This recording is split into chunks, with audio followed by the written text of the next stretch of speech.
Welcome to the Long Island Sound Podcast, where music discovery begins. Here's your host, Steve Yusko. As you know, I'm on a mission to discover music. Sometimes the well of music is right in your own backyard. Hey, today you're going to meet Tara Hack. She's an amazing singer-songwriter. I can't pin down her genre. She's got great music, a great story about Abbey Road Studios, and how she woodshedded her craft on the streets of New York, particularly the New York transit system. Anyway, you got to check out this episode. You're going to enjoy her music. There's so much that she has to offer us. And let's check it out. Hey, everybody, I'm really excited about today's episode. And I got to do a shout out to Kevin Austin, who's this great drummer. He plays in my friend's band, Mike Nugent and the Blue Moon Band. And Kevin's a quiet guy with a great smile. And he said, hey, you gotta check this gal out, Tara Hack. Then I find out Tara's right in my backyard, right in the Babylon area. And I'm like, oh my God, this is unbelievable. Hey, welcome to the Long Island Sound Podcast, Tara. Thank you for having me. Yeah, thank you. I appreciate it. Yeah, we're practically neighbors. I know. You know what's freaky? What's freaky about me is I'm on a journey of music discovery. Okay. Yeah. And my audience has heard this before. You know, at my age, you can get stuck in Laurel Canyon, which is a great place to be as far as music goes. But Sure. the wellspring of talent that's right here, and I find out you're in the neighboring town, and I've never heard your music before, although I've digested it for the past 4 days. Thank you. And it's fantastic. By the way, audience, just really quick, if you look in the description, you'll find all the connections to Tara's music. And I said this before we started to Tara. I said, Tara, what I love about your music, I can't pin down your genre, which is great. Hey, tell me how you started this journey. When did you start singing, and when did you say, hey, I think I can do this? Yeah, well, that's you and me both. I can't pin down my genre because I like such a vast array of different, sounds and things. But yeah, so I started busking in Penn Station, in Atlantic Terminal Station. That was actually my father who was noticing people that were performing within the station. So let me stop you right there. Yeah. I didn't even know what busking was. I looked it up. Yeah. Busking is street performance. Yeah. Yeah. So, I read that your dad's a conductor, but not the kind of conductor you would think about for music. So you take it from there. Yeah, so people have made that mistake before, and I never, because I've always known him as the Long Island Railroad, ticket collector. But yeah, he's a conductor on the railroad, and he would go in to work and see people performing within the station, and then he said, why don't you do that? And which was interesting because usually your parents, I feel like, want to keep you out of the Yeah, right. Stay out of the jungle, and there's too many people thought I crazies. was homeless. But no, Sid Rosenberg actually came up to me. He's on the ABC, and he thought I was, because I've been on his show a few times. You got to put makeup on occasion. Yeah, yeah. But no, so it was really cool because I've always had very supportive parents. So Nice. He told me I should do that, and that's kind of where I started, and that's how I met a bunch of people and gotten the opportunities I've gotten, to be honest, and funded the trip to Abbey Road. And Yeah, we'll get into that because I'm really curious about that. But I got to ask you because I have T-shirts that say support live music, and I appreciate anybody I see that's busking on the street. I don't care what kind of music it is. Tell me about that experience, about the first time you did it and the ups and downs of busking. it's wild. I mean, thankfully, I've never had anything bad or where I felt like I was unsafe in ways. But my dad was always usually around and people he worked with, so I always felt I had safety. Backup. Yeah. So I never had to deal with that, thankfully. But no, you meet a lot of people. I've met, I've played a song Hallelujah, and I've had soldiers that have come up to me crying and saying, that man. I'm going to buddy's funeral, and that just made my day. And just different things like that. People who come up to you and whatever song you were playing that connected with them. And, whether it was an anniversary song and that person's no longer here, or, things like that. I've had a woman who was being spun, I remember, in a wheelchair by her boyfriend with one of the songs. Like, they were having this moment, and these little things that you see with people that I remember. And it's so it's very interesting. You meet a bunch of different people and you connect with people. They tell you that, which is really nice. And so I've had nothing but really good experiences, I have to say. That's And nice. and it's made me meet, like, it helps me with the storytelling aspect because a lot of the songs I try to kind of go a little bit differently. It's not really always from me. It's kind of, I treat it as almost like a movie script. Like, these are the characters. This is what's being said. This is, that's kind of how I like to write. And that helps with that because it'll be somebody that I've seen or, you know, situation Yeah. I've witnessed. You know what I find by the way, from what I understand, you just don't open your guitar case and start playing. You have to like register, right? Yeah. To be Thanks. authorized, right? To be in, Yeah.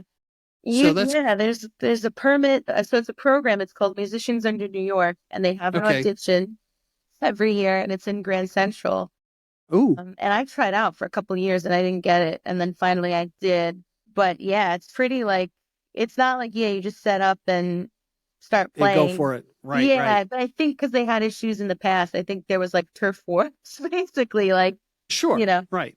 Yeah. So then they had to regulate it, obviously, and then yeah. So tell me this: what I find interesting from an artist point of view, like for the most part, when you play to a larger audience, Yeah. okay, you may never know how your interpretation or original song affected somebody. Sometimes they will come up to you and say that, but now you're in this crossroads of the world in New York City, whether you're Yeah. in Atlantic Terminal in Brooklyn or in now the new Penn Station, which is absolutely beautiful. And then Okay. hopefully, I haven't seen any musicians in Grand Central Madison yet. When they get stuff there, that's kind of a cool place as well. But what I find, you got to tell me this. So now you've related some stories. There's even though you're in a bustling sea of people, there seems to be more intimacy that people can come right up to you and tell you the Uh, impact of your playing, right?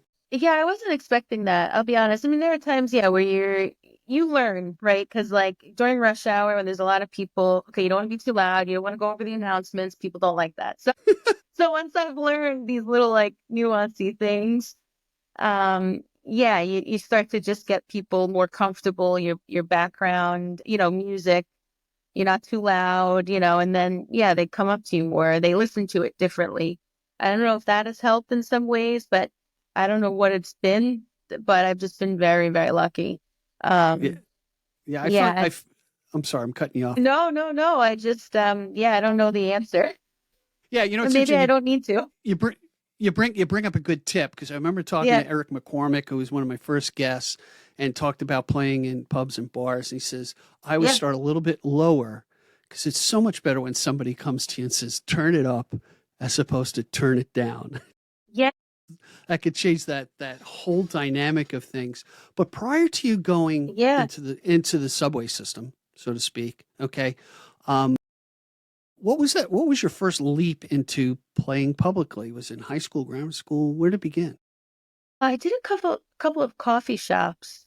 There were Okay. a couple of shops around town that had kind of live music and open mics.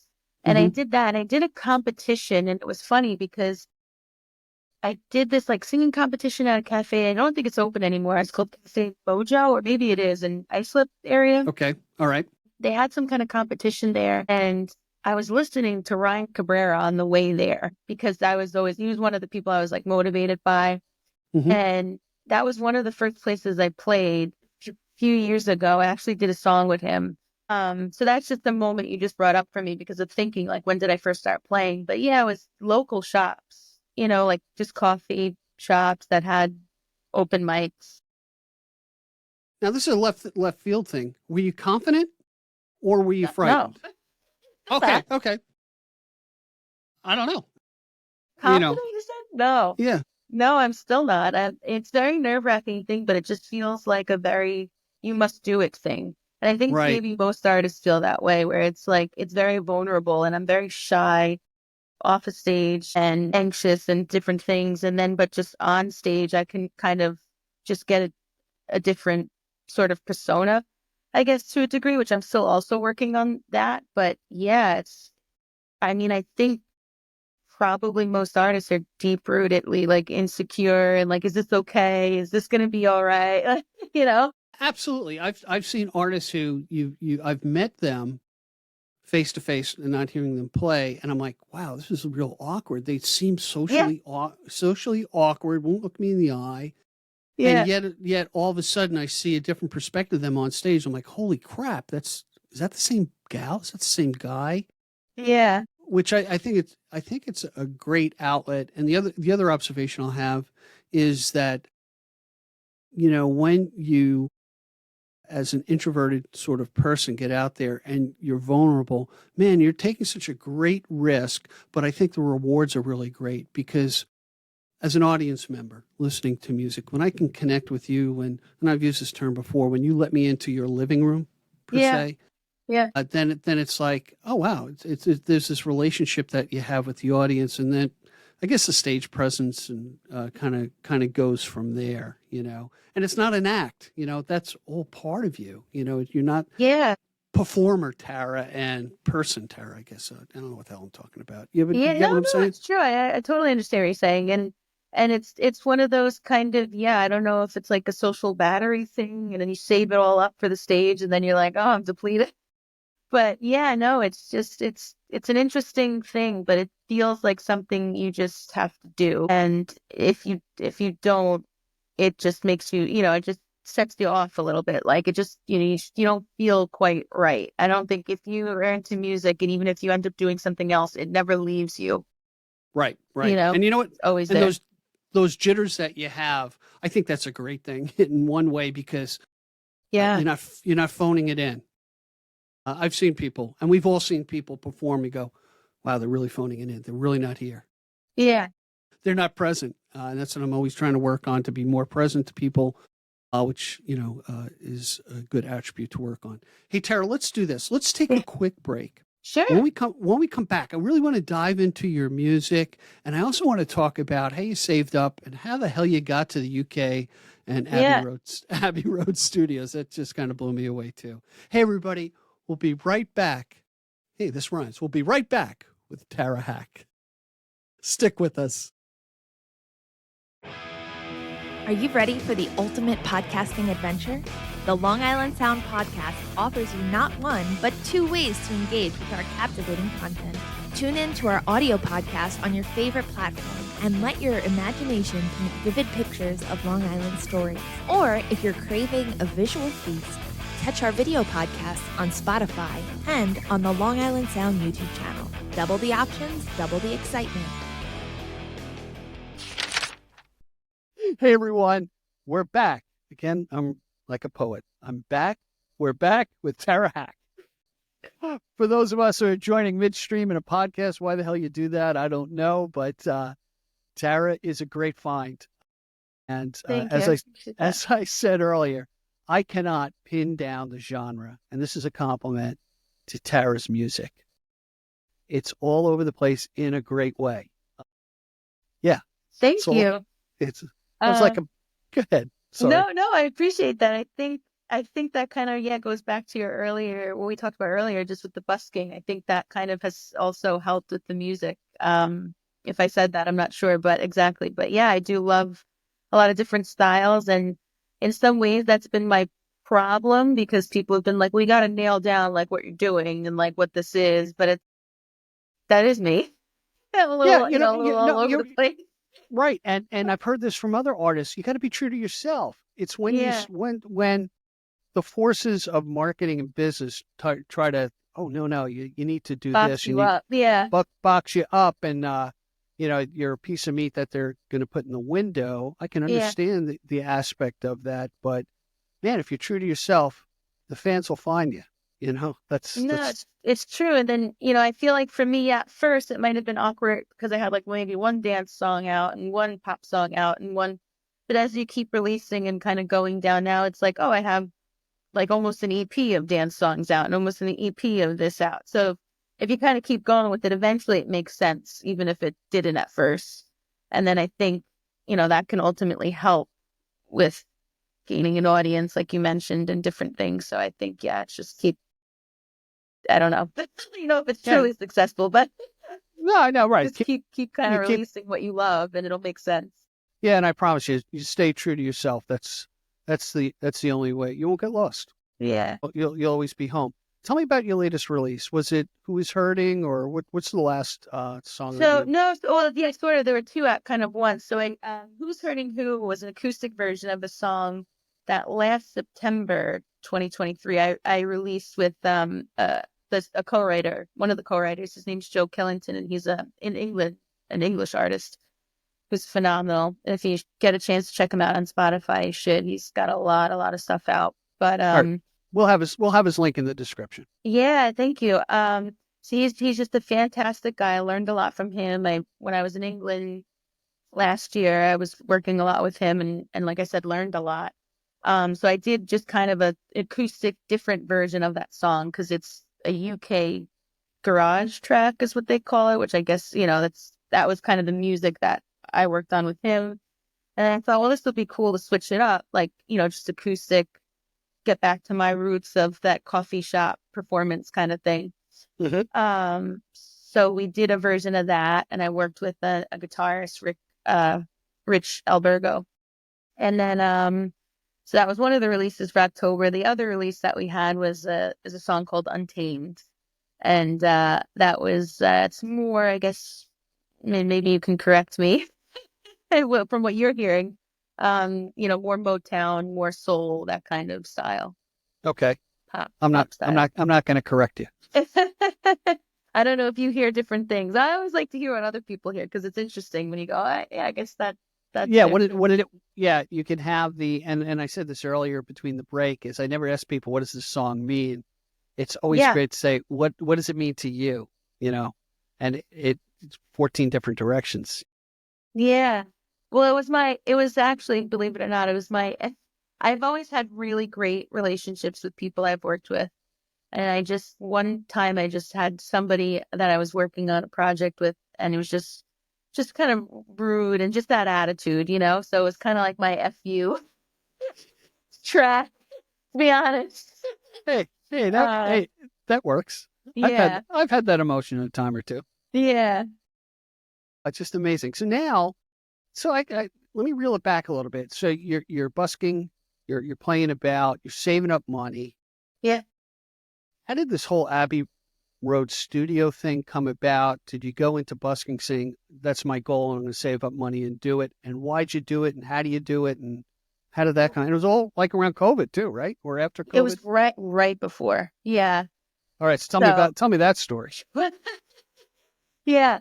No, so I was performing at the lounge, at a Marriott in the city.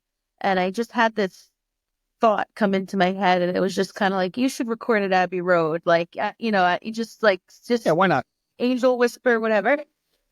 Yeah. Okay. Just record at Abbey Road. And I was thinking, can I do that? Like, just that kind of thing. Like, can I do that? Should I do that? Because I was playing Hallelujah, and I was thinking, well, I want to get these songs out to as many people as I can. And how can I do that? And my thought was, well, maybe instead of it being about the song itself, it would be cool to have it where it's recorded, because that also kind of brings this coolness, right? So like the idea, and COVID kind of stopped that, but I'm still working on that now moving forward, would be like, this is a track, this is a good song or whatever, the song that you may like, but this was recorded in a church in Iceland, or something that's kind of cool way to market it, right? Right. So so I just kind of had this thought pop into my head, and then just about Abbey Road. And then I used, I said, kind of reached out to my buddy who was also producing me at the time, Gary Gredison. And I said, we should record an album at Abbey Road. And he was like, well, do you think we can? I said, no. Let's just do it. So I started, because I just have to think that way. It's like, no, this is what's happening. And, whatever, we're just going. You got to dream it. You got to dream it before you can make it happen. Yeah. So then I put out that, online and stuff, that I'm going to be using the donations to record at Abbey Road. And I had some other stuff kind of brewing at the time. And then everything just kind of perfect stormed happened at once. January, I had the idea, and then I thought, well, no, by November, there'll be enough time to save up for this because I had already reached out to the studio. I knew how much that was going to be and flights and all that. So he's like, all right. So then I booked the dates ahead of time before knowing if it was really going to be even paid for. Okay. I didn't know when I picked the dates. It just so happened that it was around the 50th anniversary of the Abbey Road album itself, which is what queued up then doing a song from the album. That's kind of why we decided to cover Come Together. And it grew just into this big thing. I ended up having a little bit of funding then coming in for it and stuff as well. And it was during that time when we went, they had Studio 2 set up with the Beatles and like these photos. So it was just a completely different way, not just the studio, you know what I mean, which was already phenomenal. But you had now they had the Beatles, you know, kind of coming up there. We got to tour the studio and see all that. And see where they recorded like Revolver, the piano they did Lady Madonna on. And it's just from being somebody who I'm going to school for music now, which will be my tip later. But, you know, I'm just a kid in their bedroom, just playing songs and hoping I can do something.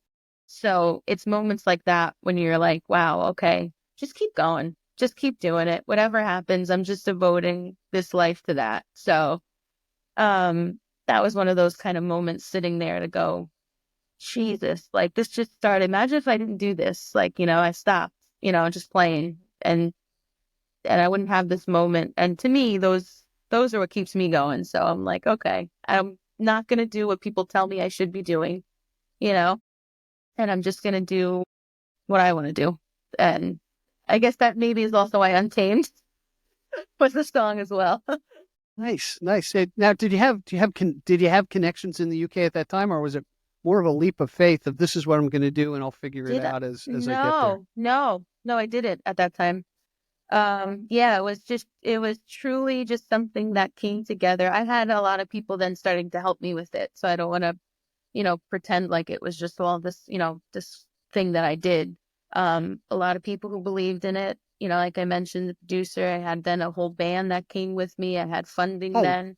So wow. it became a thing, but it, you know, I was full on prepared to I didn't know what was going to happen. It's like if the Wayne's World, if you build it, they'll come.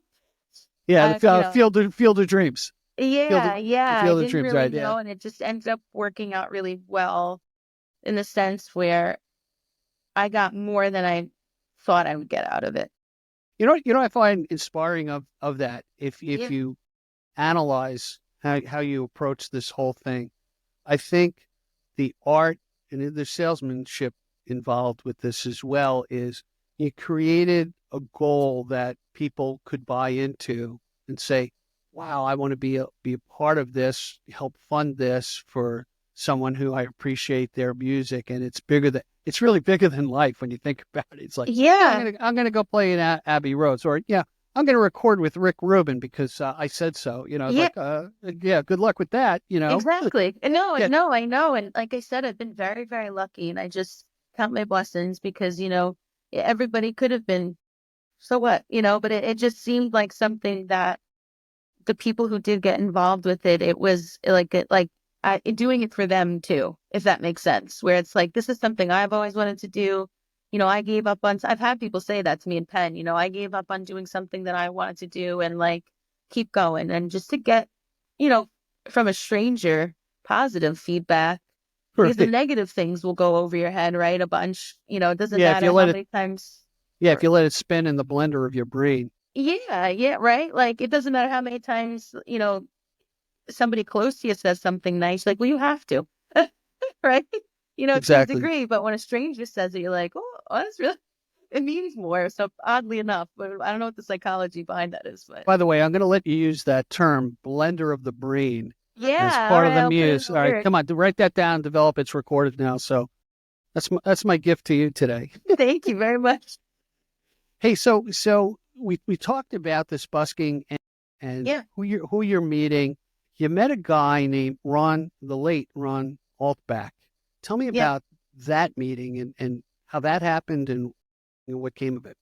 Yeah, he heard some of my songs. Like I was saying, I had some funding, and this was a time that he just, I didn't know what I was going to do with the project. I didn't know if I was going to continue with that or just start creating elsewhere. Mm-hmm. And no, he introduced me then to Phil Pickett, who was the co-writer for Karma Chameleon. Oh, And okay.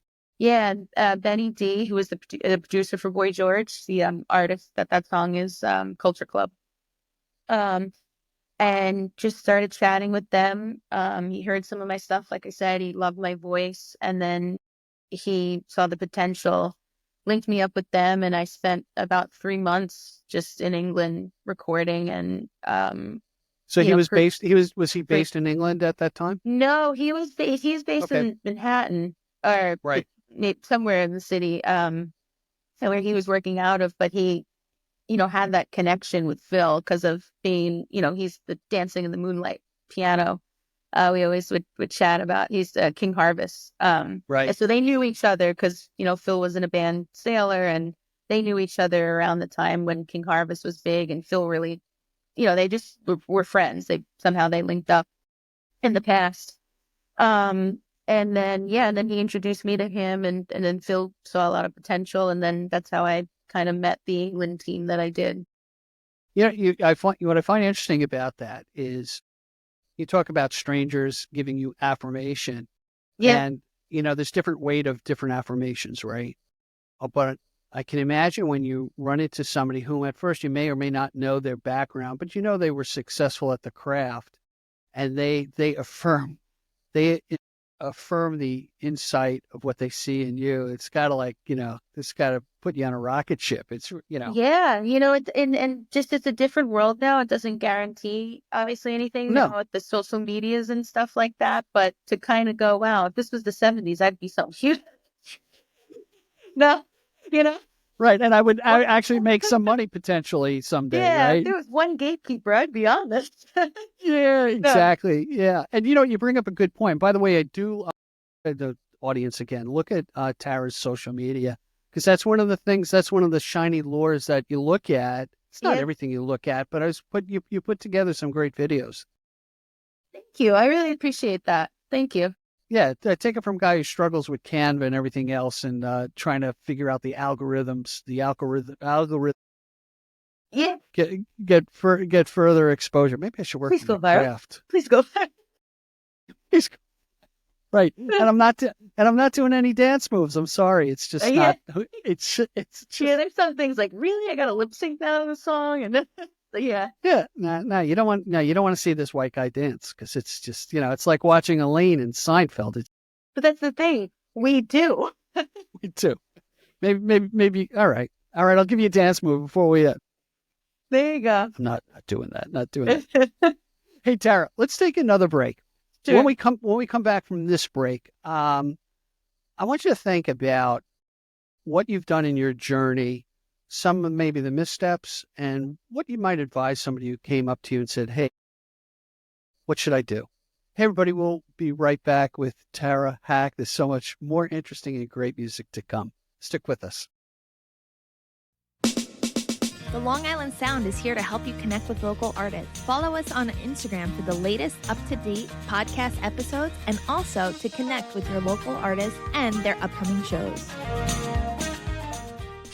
Hey, everybody. We're back with Tara Hack, with Steve Yusko, your not-so-humble host. And Tara, I was thinking about this during the break. If I were, try to imagine this if you can, if I were a young musician, artist coming up to you and say, love your music, love what you're doing, what are some of the tips that you would give them to say, what do I do? How do I become successful? How do I get my break? What would you say? Sure. I would say learn as much as you can about what you're doing. You should be always trying to get better and a master. And I wish I would have done that a little bit sooner, because these are mistakes I've made also.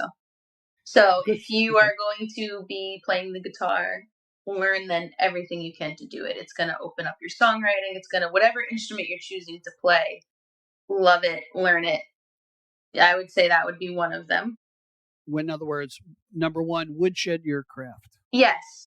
Okay. So that'd be number one. Number two, I would say to just be as authentic to yourself as you can. I know that's kind of like a new buzzword where it's like authenticity and stuff, but it is true. It is just to not allow anybody else. Everybody thinks it's a good idea to have other people involved, and to a degree it is, but sometimes there's too many chefs and it spoils the soup. So always be very true to yourself, even if it is maybe not having certain things that seem like a good idea. I think the authenticity is two. I don't know if I even have five. If you're We'll gonna go do with it, three. We'll go with three. three, yeah. So, and then if you're gonna do it 100%. Don't do it for reasons other than to make yourself happy with what you did, because I think I always was looking for the constant outside validation and why hasn't this gone viral? Why hasn't this been a thing? Why hasn't this? And at the end of the day, I think you have to be thrilled with what you did, promote it the way you're going to promote it. Even don't get discouraged if nobody looks at it. Keep consistent with it.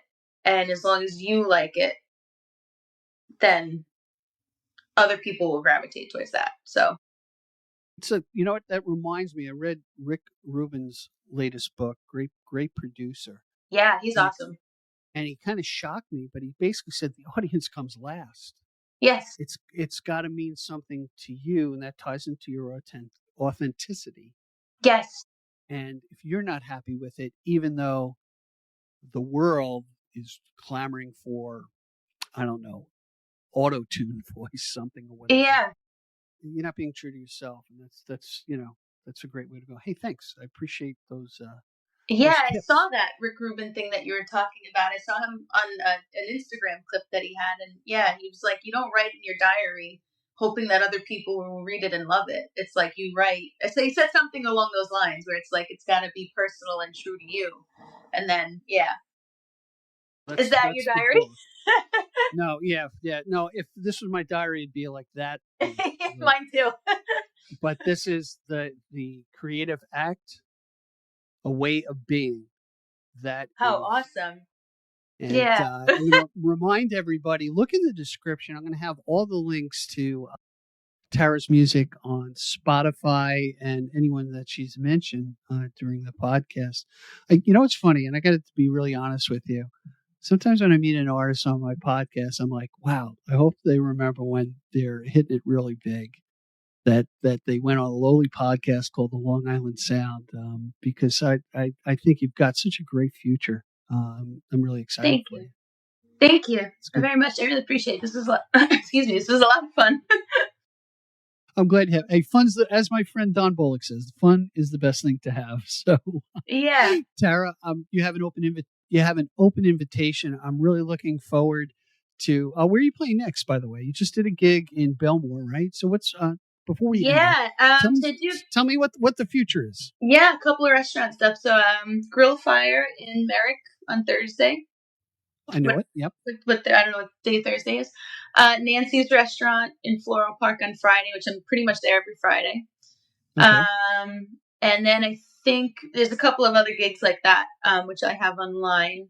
And then in February, we're doing, I think, a show at 89 North. So I'll have some stuff up like that. So, yeah. Oh, I'll do my best to be there. That's exciting. It's a great Yes, deal. Please. And if I don't know if we're going to get into my father's place prior to that, but I will keep you posted. So yeah, definitely come on out. Cause, like you said, Kevin's a great guy. So he'll be there. Excellent. Well, Tara, it's been really my pleasure and the pleasure of the audience of Long Island Sound to have you spend some time with us. Really appreciate it. Appreciate it. Thank you. You're welcome. All right. Till next time. Thank you for joining us today. I appreciate the time you spent with us. Please subscribe and comment and visit us at gigdestiny.com. Till next time, be generous with your joy, keep your spirits high, and let the music take you on a journey. Be well. Peace.